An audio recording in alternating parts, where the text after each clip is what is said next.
The Dub Jellison Podcast is presented by Indy Lumberjack. They proudly offer reasonable rates, safe, top quality, courteous, efficient service. Let Indy Lumberjack help you reach your goal of maintaining beautiful and safe trees. They're by far the best in the business. You can get a free quote on indylumberjack.com or email indylumberjack@gmail.com for inquiries. Again, get a free quote on indylumberjack.com. What's up, everyone? We're back with another episode of Dub Jellison Podcast, and today I have a very special guest joining me all the way from Wales, the great Mason Jones. Mason, how are you? Good. Thank you so much for having me on. Yeah, for sure. Thank you so much for coming on. So first of all, congrats on signing with the UFC. I know it's a big accomplishment for you, and you're very happy about it. How have things been since you signed with the UFC? Crazy. To be honest, they were quite crazy after my last fight. Obviously, I won the two Cage Warriors titles. I'm only the third person to do that.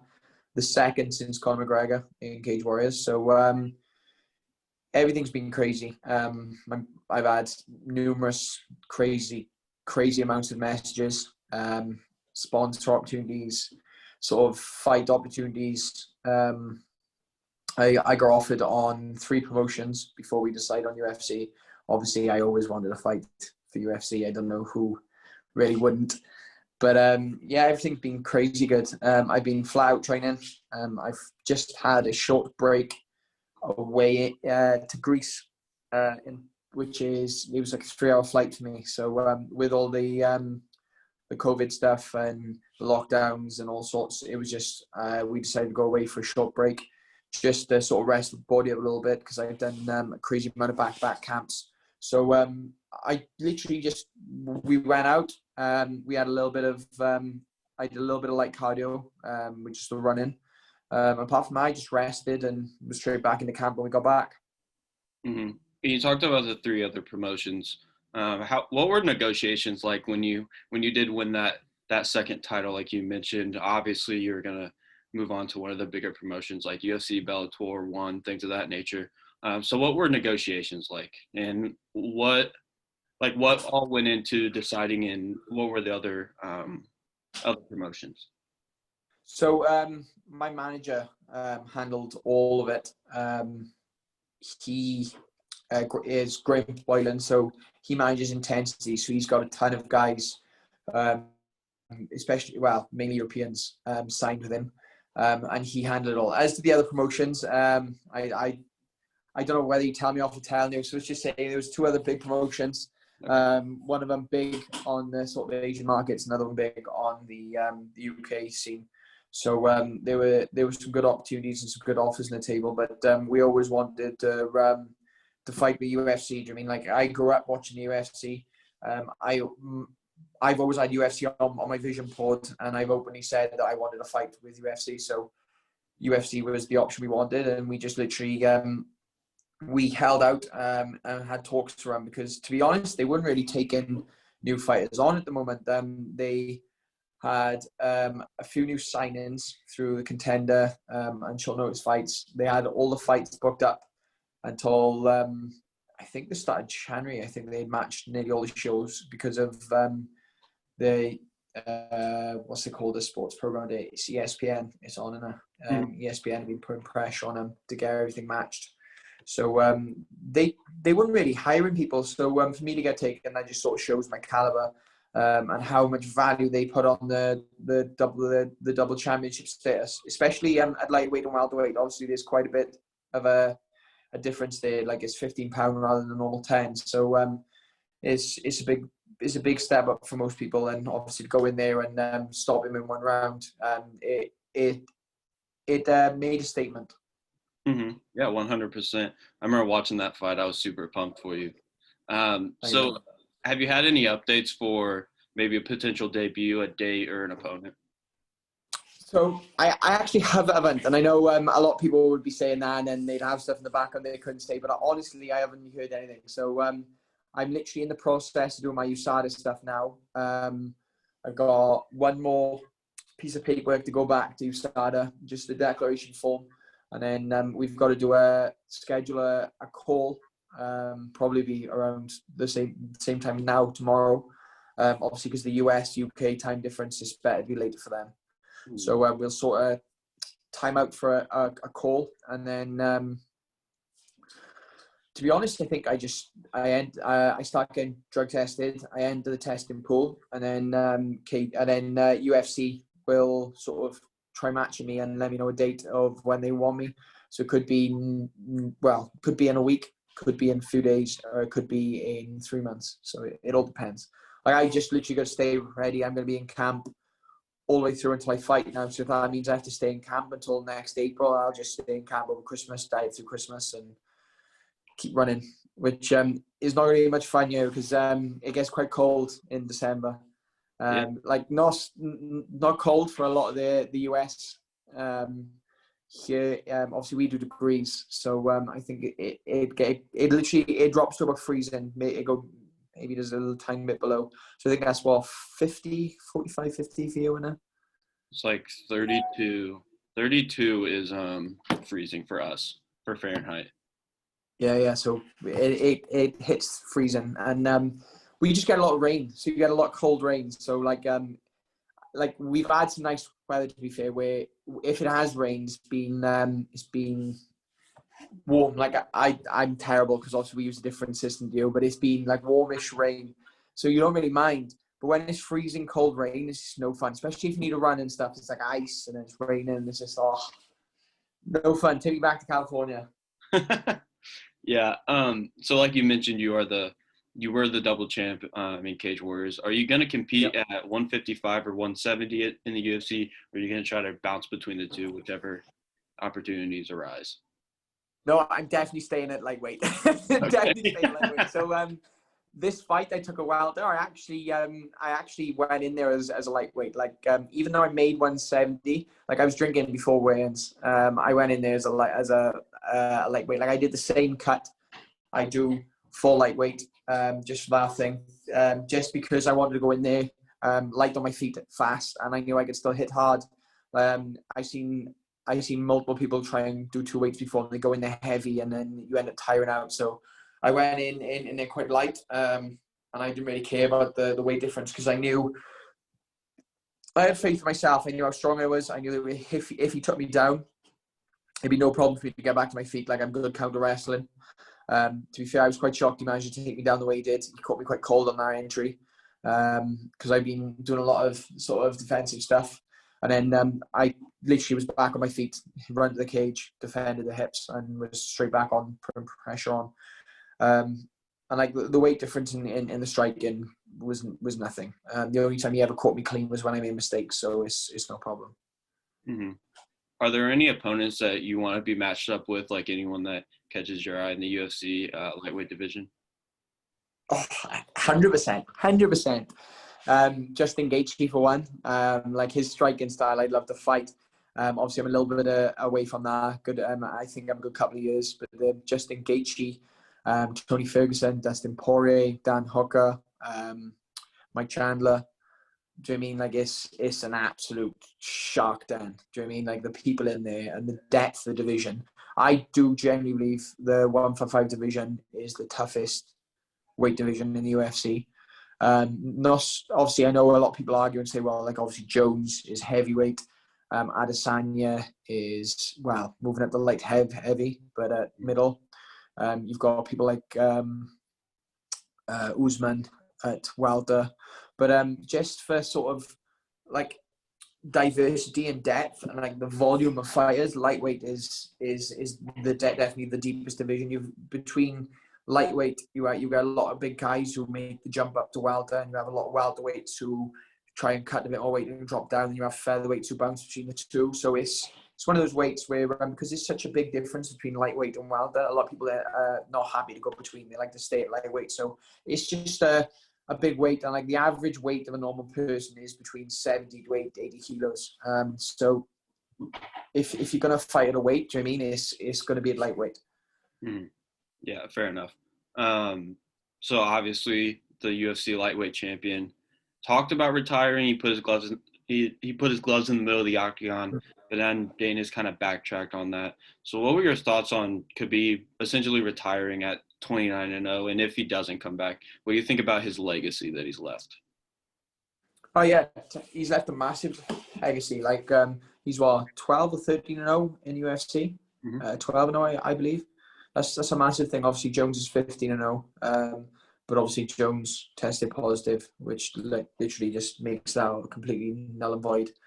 This is why I don't think he understands when it comes to the pound for pound. Like, I don't think you should be allowed on the pound for pound list if you ever test positive, because it's just you just literally lighting a fire underneath what you do and just wasting it all. So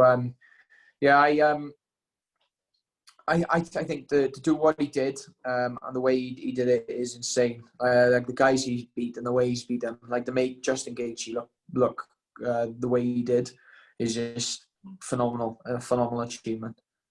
Mm-hmm. I mean, he made him look like an amateur, in my opinion. I didn't think there was any way he was going to lose, especially after his father unfortunately passed away. I thought he was going to fight in honor of him, and his will was just too strong, in my opinion. That's why he fight.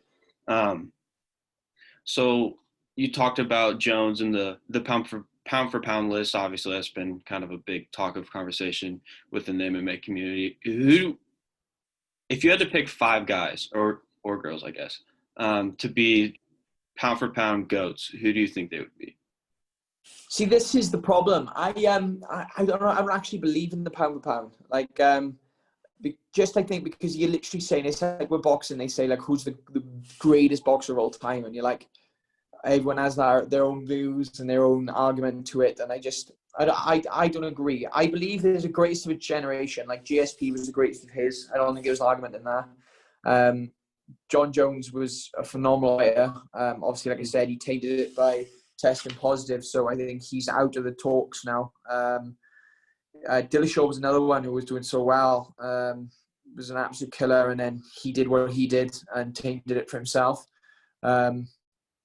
So like Habib's done what he has, and the way he's done it, and the win streak he's gone on to be so well undefeated, and like 12 fights in UFC. Because this is the thing, like it's easy to be 30-0 and to fight on terrible sort of circuits. Like I could stay in Cage Warriors, and I have no doubt in my mind I could go 30-0. But I want to step up. Do you know what I mean? So I'm stepping into the UFC as a 0-0 prospect. That's the way I see it. Like someone asked me in a previous interview, do you think you should cut the queue and sort of be up there with top names like Mike Chandler and Tony Ferguson? And I'm like, well, no. I'm happy just to go for the bottom. I'm 25. I'm quite young. I think I've got a good 10 years left in me, maybe a bit less. But I'd happily go, and I'm happy to start at the bottom and work my way through. Like I have no sort of misconceptions that I deserve anything more than someone else. I'm just happy to go in there and prove it. Like I watch a lot of the lightweights, and I'm not impressed. I know I could beat I know I could beat everyone on the day. So I just really want to go out there and prove exactly what I'm saying, because like a lot of people who, especially if you're watching this, you'll probably be thinking, yeah, I've heard this before. I'm better than everyone else and this and that. I'm one of the people I just prefer, rather than talk, I prefer to go out there and just show you what I can do. It's more fun. So I wanted to touch on something early before we got too deep into the interview. How has the pandemic kind of affected you guys over in Wales? So to be fair, we've been locked down and then off and then on lockdown. We're currently in lockdown again now, which finishes Monday. Lockdown basically means for anyone in the US, you're not allowed to leave your house unless it's for essential. They've restricted a lot of the sort of grocery stores, so that you can only buy essential things. So they stopped like women's sanitary products, clothes. Other things they count as non-essential, which has just been madness. People have been kicking off and causing all sorts of kickoffs and grief. But yeah, training wise, because I'm professionally contracted to the UFC, I'm basically allowed to do what I want. That's the way we've looked at it. If I get stopped by the police, as long as I can prove I'm contracted, which I have on my phone, is my official contract to the UFC. Professionally, athletes are allowed to carry on as normal. So we've just used that as I'll do what I want, basically. We've been running sessions and all sorts. So I've been good, to be honest. There's obviously problems where you don't want to get in trouble with things. You don't want to cause problems. And obviously, like, to fight in the US, I need a works visa. So there's a tiny bit of delay on that, which will push my my debut back. I know this because it's literally one of the local prospects, if you can count him as a prospect, in Jack Shaw, who lives 10 minutes away from me. He was meant to be fighting this weekend, coming, I think, either this weekend or last weekend, and his visa got delayed because of the lockdown stuff. So he's in process sorted now. I think he's fighting in a week or two. So there'll be a bit of delay. But again, if I fight the end of this year, if I fight the middle of next year, or even the end of next year, like, it'll be an annoyance because I want to get out there and I want to prove to people what I can do. But as long as I get a fight, do you know what I mean? I'm on the road. Mm-hmm. And how well do you think Cage Warriors kind of put on events during this whole time? Because I know you guys fought over the lockdown and amidst all of the COVID pandemic. So the day the COVID lockdown went into place, the first one, which was very, very strict, like, we weren't even allowed to, if you get caught leaving your house for non-essential, they was fining people and threatening them with court action. So the day lockdown went into place, Cage Warriors went ahead. That was when I won the lightweight title. And then for them to not, for them to get another show going when everything was so difficult. Like, they went to Parliament, which is sort of our version of Congress, and they got a bill to allow us to compete. So it was all officially above board, and like, he did measures we didn't even expect him to do to make sure that sort of no politician could turn around and shut us down. And they made sure everything was in place. We was in an isolation bubble in a hotel for 5 days. So it was a cool experience, to be honest. It was a cool last fight in Cage Warriors. I remember after the event, I told him off camera, I said, "Look, I'm done." He was like, "Yeah." He said, "We know." He said, I'll make sure I get you signed." And he did, man of his word. So, do you know what I mean? I'm on to better things now. Cage Warriors is a phenomenal promotion, but it's a feeder promotion. They know what they're doing when they build fighters up.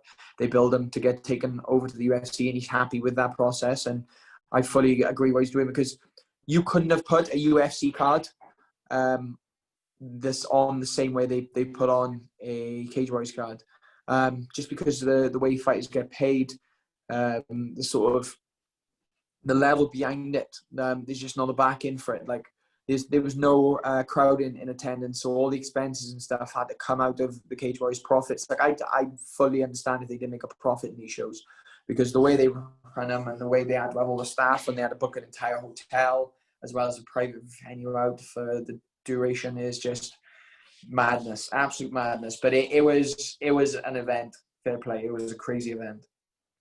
How do you look back on your time in Cage Warriors and kind of reflect on it?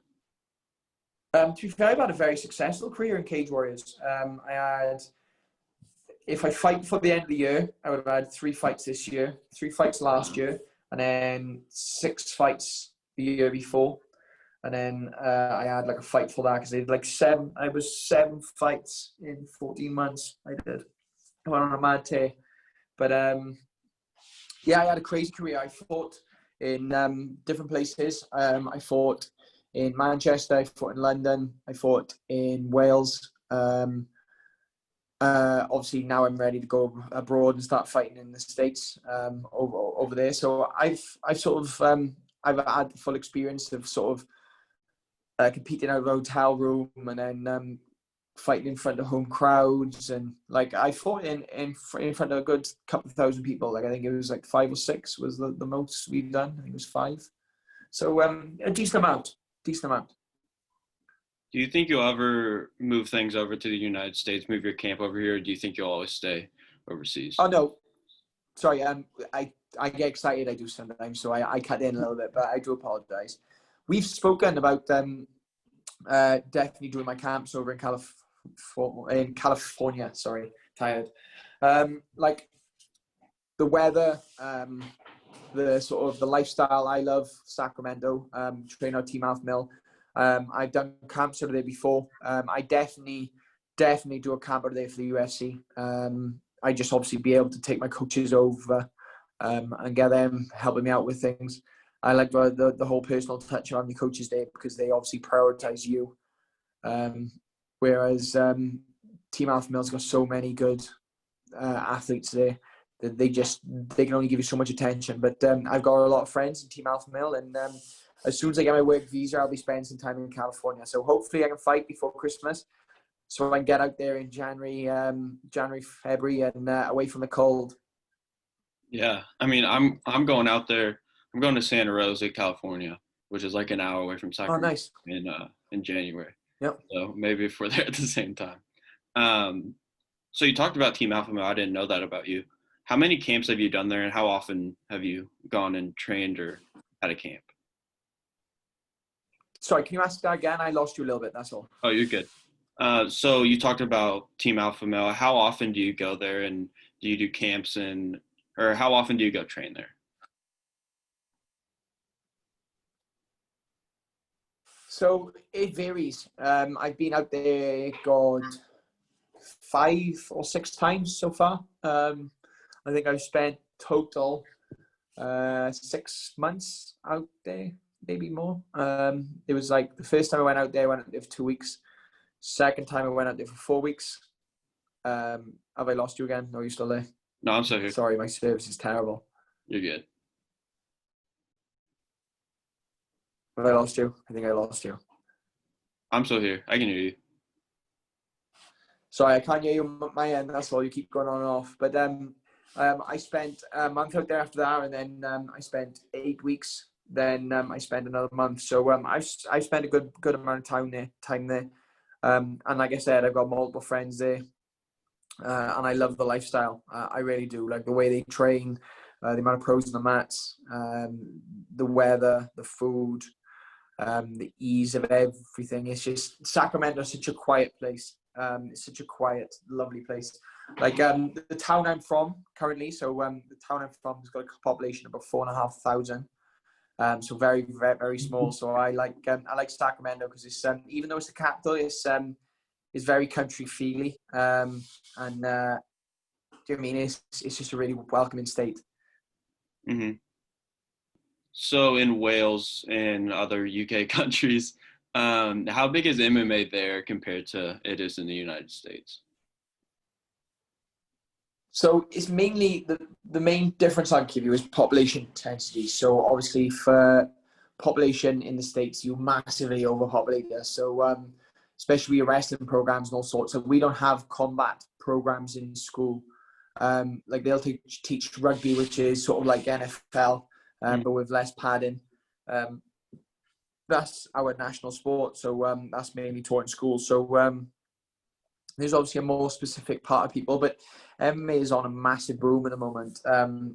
There's clubs springing up everywhere, and there's fighters who has been in the sort of from the grassroots, like I have coming through. Like I've been trained since I was 7 years of age, so it's like 18 and a half, nearly 19 years now. I've been pushing, and I'm only starting to come through. So there's a lot of people like I train my boys who's been trained since they were kids, and like the older they get, the more dangerous they are. And like I have some crazy sparring rounds with some guys who haven't made pro debuts yet. So when they start competing and start tearing through, you're really gonna see this boom. Like obviously you've seen the boom with the Irish after Conor sort of smashed the door through.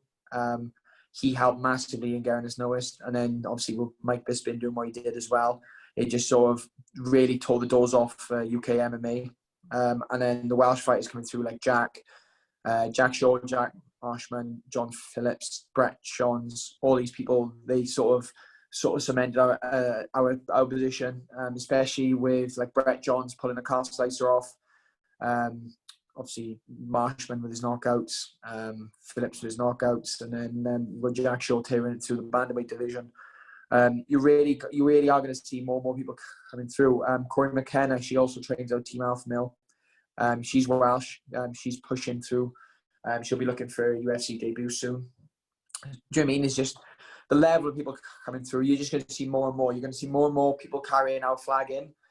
You'll see it with the big red dragon on the pack. It's the best flat flag in the world. So when you see that, you know we're coming. Mm-hmm. Aside from you guys and all the Welsh fighters, are there any fan favorites that people over there kind of gravitate to? That's a good question. Do you mean from Wales or from obviously just in the UFC? In the UFC, like maybe from England or anywhere in the UK, Ireland, any place like that. So there's some really good British guys coming through. There's always been a good British 11 UFC. Obviously, Bisping showed that he was the first person to win a title from the UK. Obviously, Dan's there as well.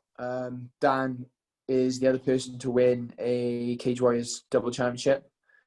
You've got, God, who else is there? Nathaniel Wood. Nathaniel Wood fought on Fight Island not long ago. Darren the Dentist Stewart. He's another one. Darren Till. Darren Till's the funniest guy on Twitter as well. I'm rocking his shirt right now. Brilliant. He's hilarious. I've had some invites to go train up in his gym as well, actually in Liverpool. But I've just got a lot on at the moment and a lot coming up with these fights, so I'll definitely get up there. But yeah, there's good guys everywhere. I went to Ireland to train with Rhys McGee leading up in this fight camp. Rhys McGee obviously took a short notice fight against Chimaev. He's signed UFC. He's got a fight coming up and he's going to really show the world what he can do. But yeah, there's top level guys everywhere. Like I grew up training with Joseph Duffy. Joseph Duffy's just retired. Jack Marshman was from the same gym as me. Jack Shaw. I mean, like these guys are phenomenal. So you just can see more of us, more and more.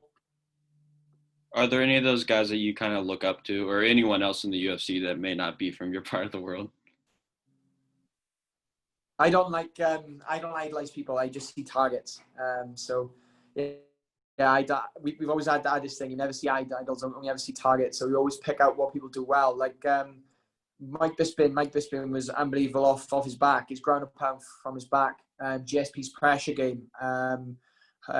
Habib's not Habib's takedown or Habib's dominant. But the way he tied people up against the cage is crazy. You've got people like Justin Gaethje's wild style. You've got Barbosa's leg kicks. You've got Kevin Lee's striking style. You've got Dustin Poirier's boxing. Do you know what I mean? Like all these guys got ridiculously good styles and ridiculous strengths in what they do and the way they utilize things. So it's just you pick out the good things and you discard the negatives and you end up with a well-rounded style. Mm-hmm. So obviously there's a lot of guys that came from Cage Wars into the UFC, just a few, Bisping, Shore, like you mentioned, McGregor, Vic Silva, Dan Harvey, Dennis Seaver. I mean, you can go on and on. Yeah. So do you ever talk to any of those people? Or Joanna? Huh?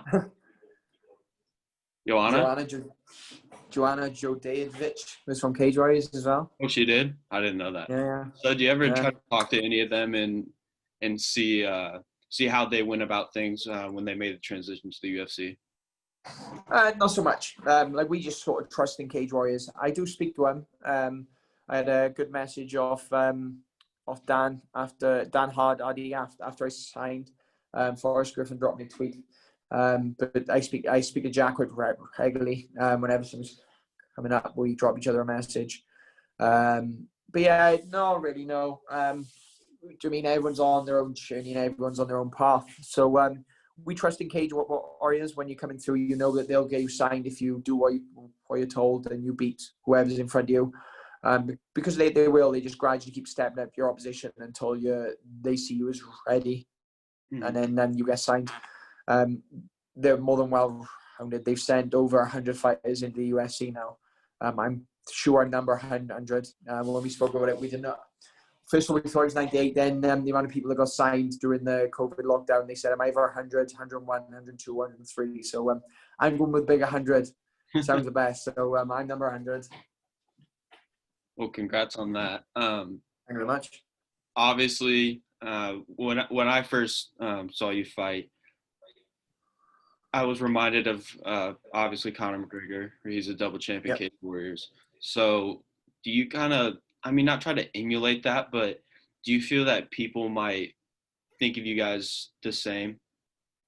Oh yeah, definitely. Like they'll definitely think of the champ thing, and everyone always thinks of Conor McGregor. It's just going to be about me setting my own precedent and me writing my own story and walking my own path. I don't want to sort of tie off anyone else's back. I don't want to obviously have anyone boost me. I'm happy to claw my way to the top, and I'm just going to do it by being violent and showing people exactly what I can do. So it's all going to be about getting locked in there, and like I said, just putting on a show for the people. Mm-hmm. How do you think that you match up with the lightweights that are maybe around the top 15? I think I could beat anyone. Anyone who doesn't think they could beat anyone doesn't deserve to be in the UFC. Full stop. But stylistically wise, I'm very good at beating people. I'm very good at picking out people's weaknesses, and I'm very good at adapting. So the easiest way to prove it will be just to say, just wait and just watch. You'll see exactly what I can do, and you'll understand. Like I even have people from around me. There's people who were saying 2 years ago that I was never going to make it to the UFC. Then there's people saying a year ago I was never going to win a lightweight title. And there's people saying 6 months ago they wasn't going to sign me. And then when I'm signed now, there's people saying I'm gonna just get smashed and I'll be back out. And people say a lot of things. It's all about going out there and proving them wrong and proving exactly what I can do. Like, I know how good I am. I don't think anyone's seen exactly how good I am yet. I don't think I put a performance on that really shows how actually technical and how dangerous I am. Like, I've got a BJJ black belt, a well-deserved BJJ black belt. I'm a national judoka.